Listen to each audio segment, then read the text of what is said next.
Hello and welcome back. I have another review video. This time I'm looking at tank turrets from Kromlech. Straight off the bat, these cost about 20 bucks Canadian. That's my currency. And they are pretty much, I think all of them are two-part resin miniatures. You get a turret and you get a gun. I have heard that there's, on their website, you can order the turret and multiple guns so that you can magnetize, but I just bought them in blisters. So I don't know if there's a price difference doing it that way. I assume there would be. I just don't know by how much. Anyways, I bought these because I did want to expand my turret options where I have a couple of dozen Leman Russ anyways.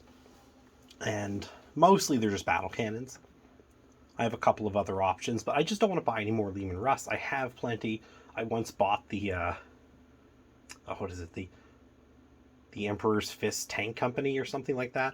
Back in late 2000s, there was box set releases for Apocalypse where you could get like huge discount value on vehicles and armies essentially. And Guard had 3. They had one that was like 9 or something Sentinels. They had one that was 9 Basilisks, and they had one that was 10 Leman Russ. I ended up buying the 10 Leman Russ one, and I already had a bunch before that, and I picked up a couple after that. So I have a lot of Leman Russ.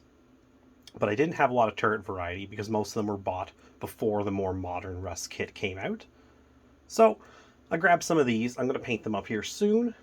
And the ones I have are a Conqueror stand-in. That's a Forgeworld tank that used to exist where it had basically a light battle cannon that could move and shoot, I believe the rules were. This is an Annihilator with the dual autocannon. Bounces quite a bit. And then an Eradicator, I think. It's basically a giant plasma cannon. And yeah, these are pretty neat. They are definitely very nicely cast. As you can see, there's a lot of detail on these. A lot of really good crisp lines. And they're going to look good painted up. This is how they connect, just a little peg. It is not big enough to fit an old style Leman Russ. I don't know if it's big enough to fit a new style Leman Russ. I would assume if they were going to make it fit one of them, it would have been the new one though. Okay, now just for an example of an alternative, here is a Forgeworld Stygies Vanquisher turret that I'm painting up currently for my Cadian 122nd. Just need to finish getting the camo sprayed onto it and then picking out a couple of details. As you can see, it's got a lot of details too, but they're nowhere near as nice and crisp as you would get on this. And sorry, I got a bit of a cold. My whole family's been sick last week, off and on. Yeah, it's nice, but it's not as detailed as this, not as clean. And I would say it must have been the same price as one of these, like when I bought this 10 years ago, originally. So, you know, I imagine by now that would equate to like $40 Canadian for one of these, I would imagine, based on the way their prices have gone.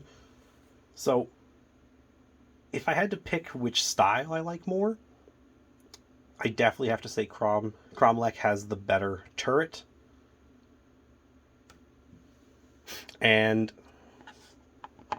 if I could have got a Vanquisher turret from them that reminded me of this one, I probably would have gotten it, just because it would have been also chunkier. You can see it's ever so slightly narrower. But yeah, on a Leman Russ, these do look really good. They turn fairly well, and yeah, I mean, they're loose on here, but in all honesty, that doesn't matter. I'm in a game, I move it, and I just fix it if I have to.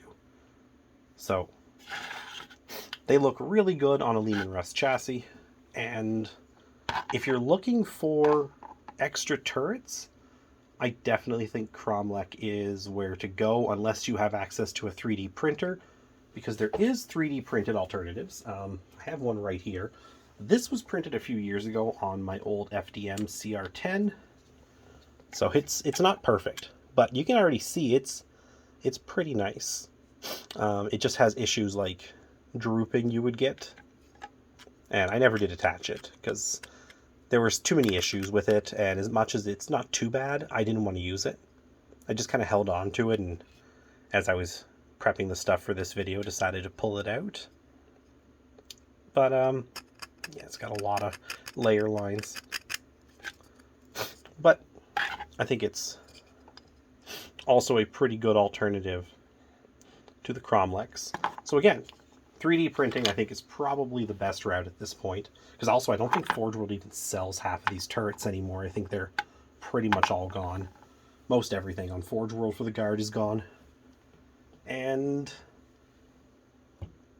right now I do think without a printer, definitely a good value and something that people should be aware of if they're not. Kromlech's a really cool company. They have some cool stuff for the guard, for orcs, for marines, all kinds of different armies. They have proxy bits that you can use to kind of customize your stuff. They don't sell too much full army range options, but they have a couple. Mostly it's just bits.